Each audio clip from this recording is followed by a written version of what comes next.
crazy, crazy, crazy, crazy feeling. Bro దేవుడు ప్రత్యక్షమై ఒక వరం కోరుకోమంటే ఏం కోరుకుంటాం?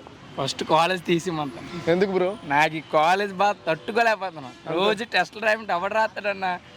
మాకు ఫ్రీగా జాబ్లు వచ్చేది. 10th అయిపోయిన జాబ్లు వచ్చేది అంతే. నెలకు 15,000 చాలు మాకు.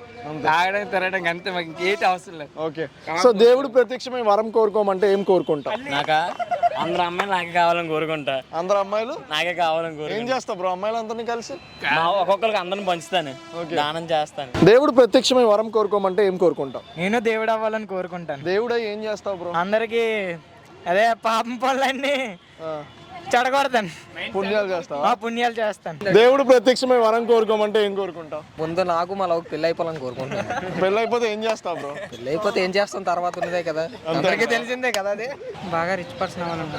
బాగా రిచ్ పర్సన్ అవ్వాలని కోరుకుంటాం. రిచ్ పర్సన్ ఏం చేస్తావు బ్రో? నలుగురికి నా దగ్గర ఉండదంతా నలుగురికి సహాయపడతాను. అంతే అంట. దేవుడు ప్రత్యక్షమై వరం కోరుకోమంటే ఏం కోరుకుంటాం? ప్రత్యక్షం అయితే ఏం కోరుకుంటాం? లైఫ్ కొంచెం కష్టాలు లేకుండా హ్యాపీగా ఉండాలని కోరుకుంటాం. అంతేనా? హ్యాపీగా ఉంటే ఏం చేస్తావు? హ్యాపీగా ఉంటే ఏం చేస్తాం? మనకు నచ్చింది చేస్తాం. మనకు నచ్చింది చేయాలని కోరుకుంటాం. ఫస్ట్ అయితే నాకు నచ్చినట్టు నేను ఉండాలని కోరుకుంటాను. అవునా? ఓకే.